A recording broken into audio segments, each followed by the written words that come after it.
Welcome to the Leadership in Law podcast with host Marilyn Jenkins.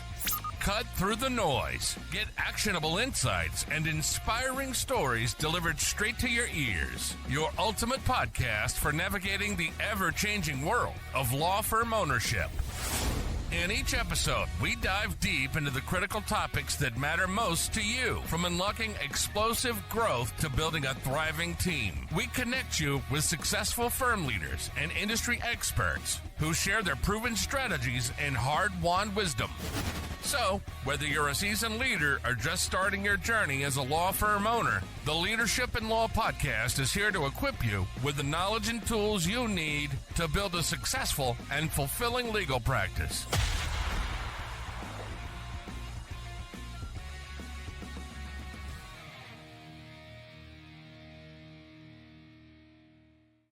Welcome to another episode of the Leadership in Law podcast. I'm your host, Marilyn Jenkins. Please join me welcoming my guest, Robert Weiss, to the show today. Robert is the executive producer and director of Multivision Digital, a New York video production and video marketing company that provides the full spectrum of video strategy, video production, and video marketing services. First-time entrepreneur and having no experience in video production, Robert's produced over 1,700 videos since their inception. Multivision Digital holistic approach has allowed clients to increase sales, lead generation, improve SEO rankings, increase awareness, and client loyalty. Clients range from solo entrepreneurs to global Fortune 500 companies across almost every industry, but more importantly, have executed successful business video strategy plans for every business objective. I'm excited to have you here, Robert. Welcome. Yeah, rock on. Hi. Thank you for that.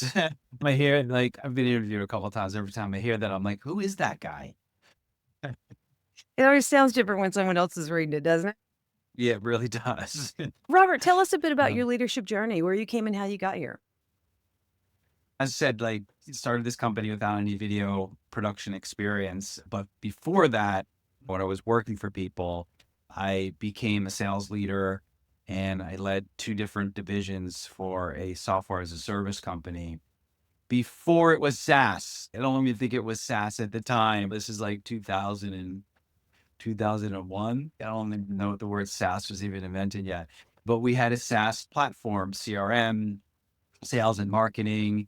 It was email marketing back when it was spam. And I was a sales guy at the time and then became a sales leader.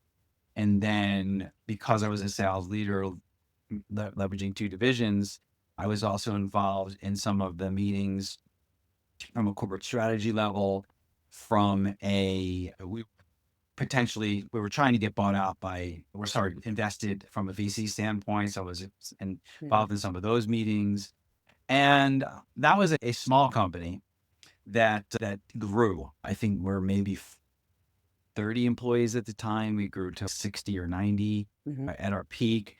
Before that, I was a sales guy. I was an agent for a big billion-dollar agency. And then after that job, I was also a salesperson in a mid-sized company. So I got to see varying degrees of organizations and how they functioned. But with that leadership role at the sales software as a service company, which I was there for 8 years, it really helped me to develop a lot of the leadership skills that I brought with me to my current position at Multivision Digital. So I think that's the answer to the question. That's interesting. Yeah, I think sales has a lot of leadership built into it. It's very interesting. So you came from, as a first-time entrepreneur and not having any background in video, you've done 1,700 videos. What was your biggest learning curve on that? Well, sorry, there's a bug right here. So it's going to stop. Let's cut that for a second. It flew right here. Biggest learning curve. That's tough because it's the first time I'm hearing that question. So let me start over one more time. Sure. Well, biggest learning curve. Probably not trying to do everything. And that was also a blessing because I'm not a video guy. And I remember early on sitting with my editor who's been with me for 16 years. Wow. And I'm like, oh, I should learn how to edit. And I'm seeing him click and click. And I'm like, after about like 45 seconds, I'm like, nope, I'm not doing that. I'll never be as good as him. Yeah. And the other part of that is also on the technical side. Like the people that work for me, like from a technical perspective, they're just much better. Like they just have the knack for it. Like my brain just doesn't function the way theirs Some people does. enjoy that. You hire people who enjoy what they're doing. Exactly. Exactly. But hey, this is my company. I'm a video production. I should know all of that. That's the biggest learning is like, no, you don't have to learn, and let it go. Yeah. And focus on building a team that I have a very important part in many aspects of the company, but so do they. And I trust them and we work together very well. But I guess letting all that go to be able to focus on what I do, the value that I bring, and mix those people in, that's probably the biggest learning curve. I love that. Delegation. What was it? Henry Ford once said at a congressional hearing is, I don't have to know everything. I just have to have the right people in place that do. Yeah. Yeah. And I Exactly. think that is a struggle for some business owners. So you talk a lot about strategy. So when people just say, okay, I know I need videos, so let's just jump in. Why do you insist on starting with video strategy first? Because it starts with the business objectives. Let me take a step back. Strategy it could be a long-term strategy or a very short-term strategy, right? Okay. But it's more about the thoughtful approach to where your organization is at in their video journey. Okay. Because if you're just getting into video right now, you don't care about the next 2 or 3 years.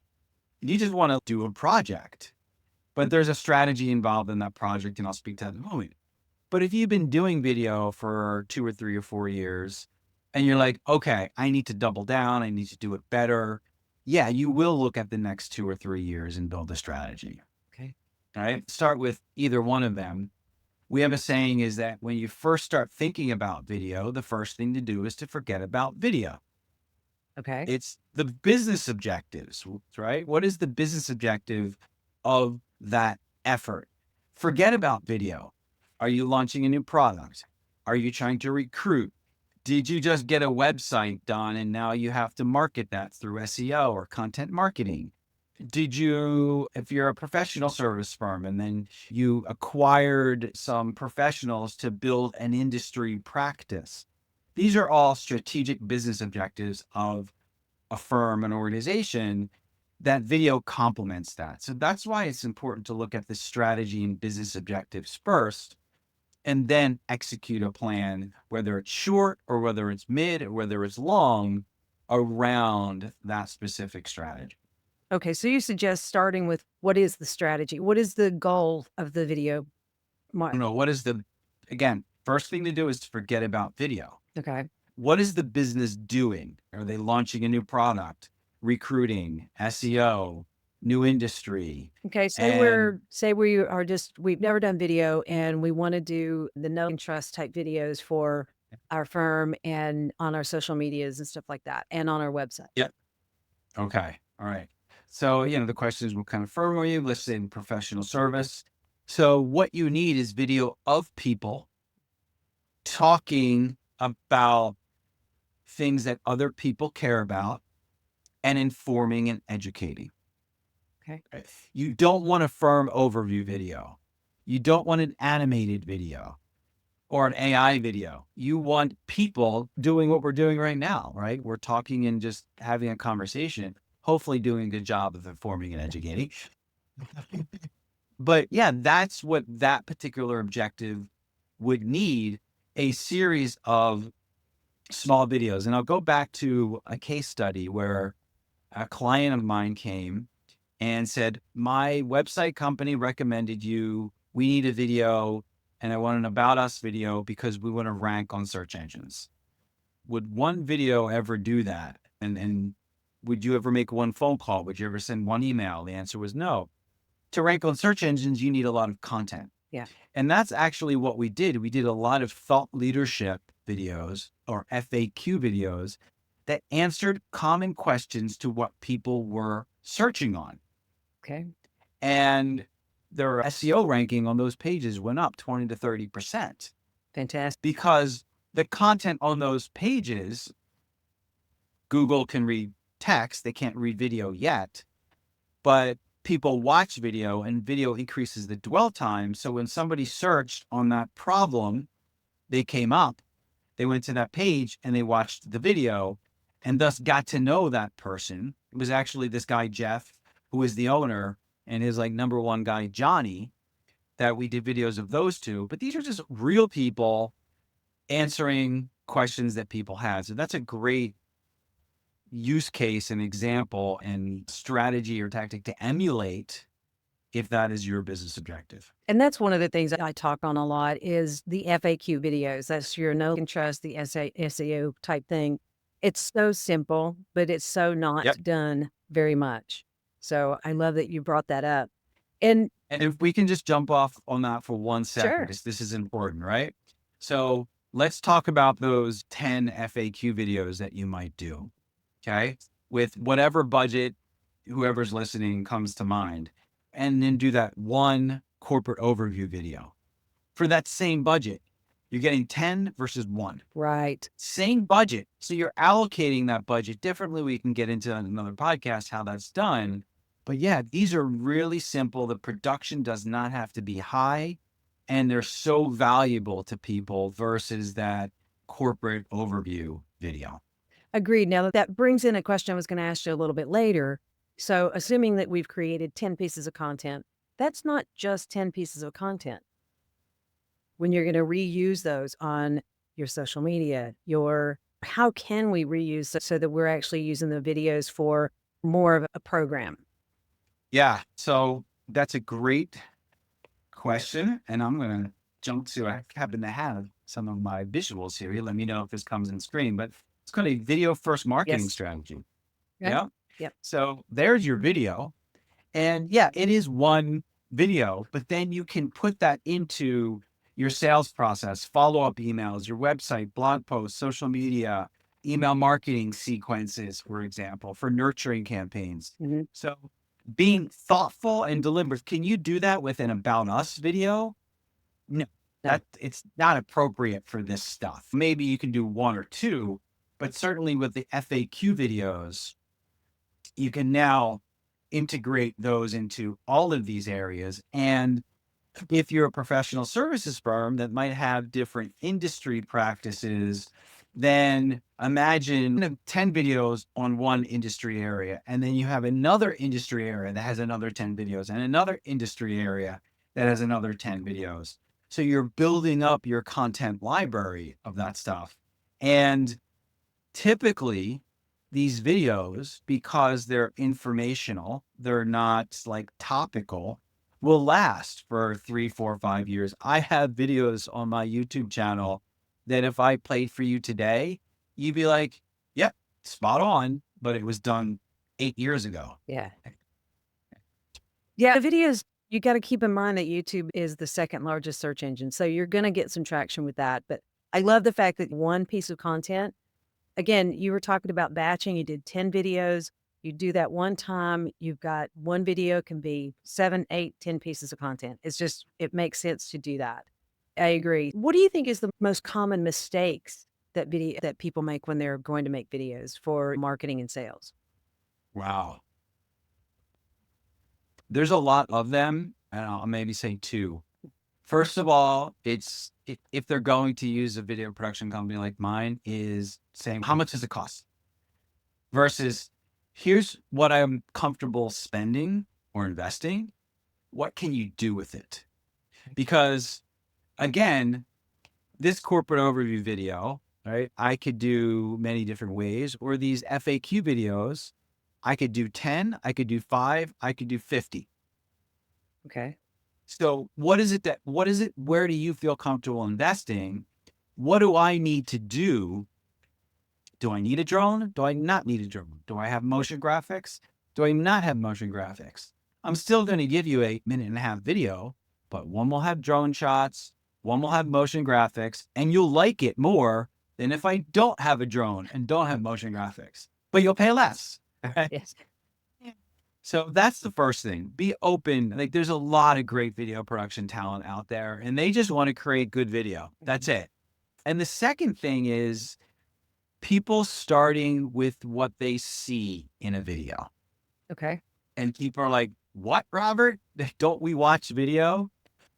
But when they start thinking about video to create a video or a series, think about what is said, what the message is. And then you can create a budget for that. And I'll go back to the drone, for example.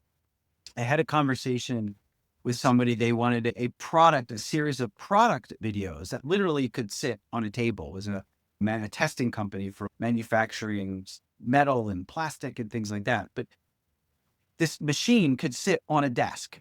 Okay. And in the first conversations, they wanted a drone. And I'm like, why do you want a drone? It's a product video. Yeah. And they're like, oh, yeah, you're right. But they started with what they thought they wanted to see first, not with the realities of what they would say if somebody was there in front of them. So that's a great jumping off point. What a video production company's job is to take your message and apply visuals to it. So if you're coming to them with a talking head, the FAQ videos, that's all that we need. We might want to put some text up, but we really just need the talking head. If you want to show a product that I need to see the inside of that product and I can't open that product up, then I need motion graphics or software or AI or something to visually show what's going on inside of that product. Okay. Right? It's a very different scope, AKA investment, based upon the message. I love that. I love that. Okay. So where to start? So now you said you've worked with solo entrepreneurs as well as Fortune 500 companies. How does video strategy differ based on the company size, or does it? It does not. Okay.